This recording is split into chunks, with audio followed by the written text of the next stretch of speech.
Good morning, students. Students, let's start our chapter number 2 with the topic germination of a seed. Students, the embryo lies dormant in the seed, okay?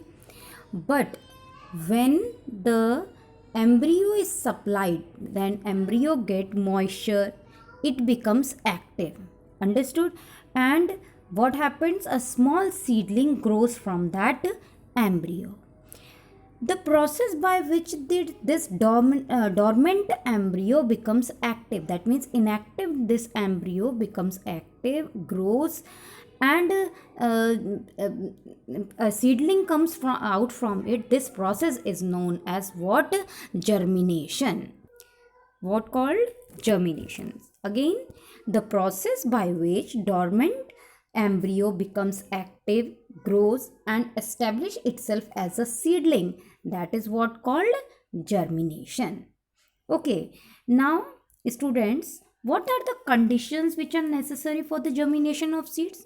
First of all, the main condition is what? The seed should get sufficient amount of water, air, and a suitable temperature. So first of all, we will talk about water. Students, water is the most important factor. Why? It is because water softens the seed coat, due to which what happens? The seed burst open. Okay.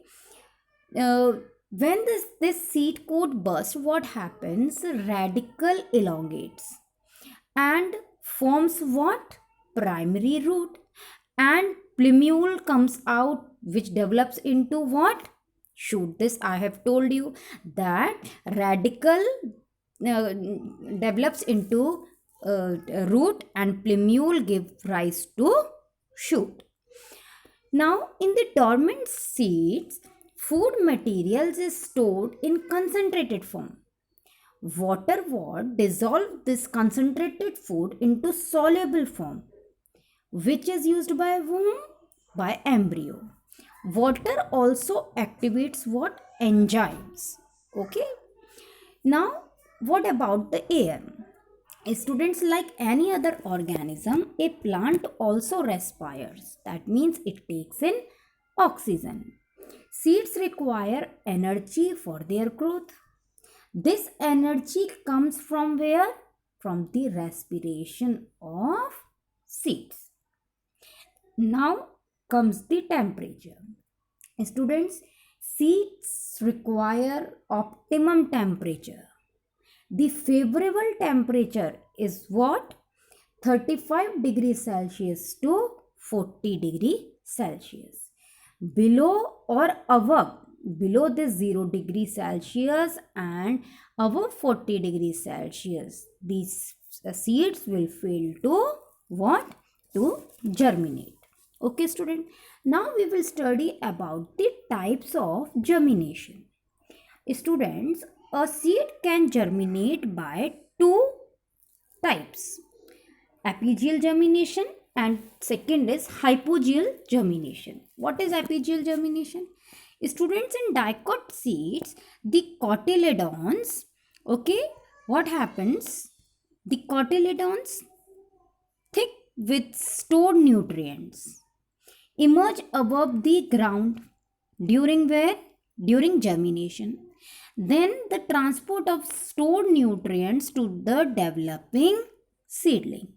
This type of germination is known as apigeal germination. Again, listen students, that in dicot seeds, the cotyledons, thick with stored nutrients, emerge above the ground during germination and then transport the stored nutrients to where? To the developing seedling. This germination is known as apigeal germination. Okay. Now what about the hypogeal germination? Students, monocot seeds, okay, contain how many cotyledons? One cotyledons. When these seeds germinate, cotyledons remains there below, in the below ground. The cotyledons now transport the nutrients in them To develop what? To develop the seedling.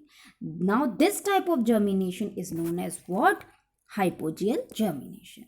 Again listen students, uh, that in monocot seeds only one cotyledon is there. When these seeds germinate, what happens? The cotyledons remain below the ground. The cotyledons transports the nutrients to the developing seedling.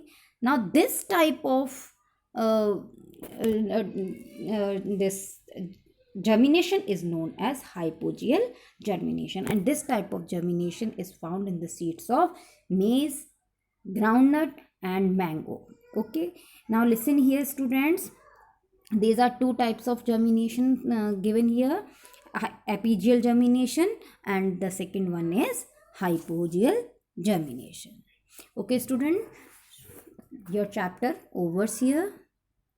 Study well and stay safe, stay at home. Thank you students.